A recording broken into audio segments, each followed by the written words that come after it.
really struggled finding mom friends when my youngest was about 3 months old.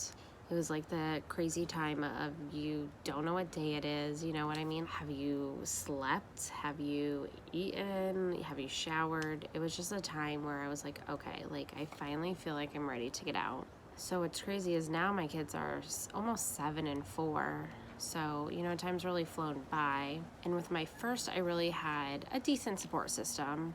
I had just moved to a new town and I found these great Mommy and Me classes because I tried hard to really search and find these classes with these moms. Fast forward to my youngest, these kids were older, they didn't have the classes anymore, and so I really needed to find something. When you're like, I need to get out of my house, what do I do? And I really had a hard time because I had postpartum depression and anxiety. One of my things was driving. I was terrified to drive. It was just a thing that came out, and with my depression, I was having a hard time breastfeeding. I just was like in a really, when you have postpartum depression, just like how rough things are.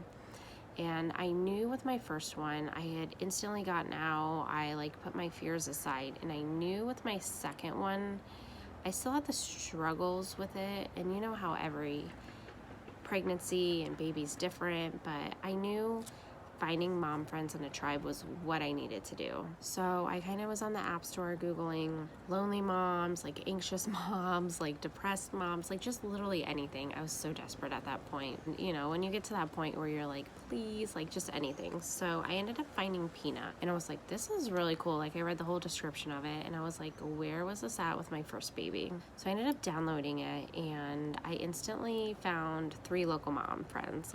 And we started chatting and I was like, this is right up my alley. I don't have to leave my house. I can chat to them at 4 a.m. We started having these conversations and I was starting to really get to know these moms. And I knew that, you have to put yourself out there.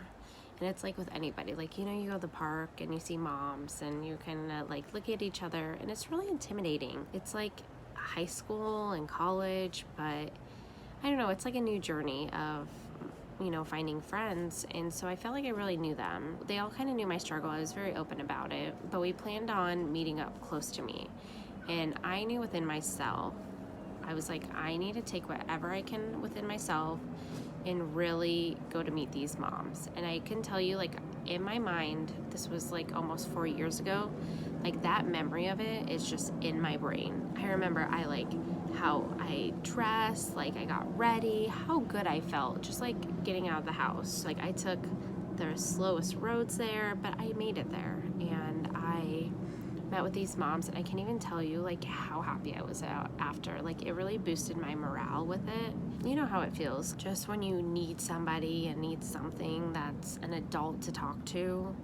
And that's at the point where I was at. And so we ended up keep meeting up, and it really kind of pushed me forward to start working on myself as far as working on my anxiety, working on my depression. I actually started hosting local meetups, which was really cool because I was like, if it's, if I can't find those mom classes or I can't find this, I'm gonna start doing it. And it really helped me find that tribe going through to motherhood. Fast forward basically 4 years and we're all still friends. The kids are still friends. I'm actually friends with them and I don't even have my previous friends from my first daughter because we were so spread out as far as our area that they all go to different schools. I would say my biggest piece of advice is just putting yourself out there. I was so I feel so lucky and blessed that I found these ladies, but it's I continuously still find friends on Peanut, but just getting out there, when you see a mom at a park, hey, how are you doing? Or I like your bag, or just something to hopefully start that conversation. And even if nothing comes out of it, maybe that's the first adult interaction they've had all day, and it makes them feel good about it.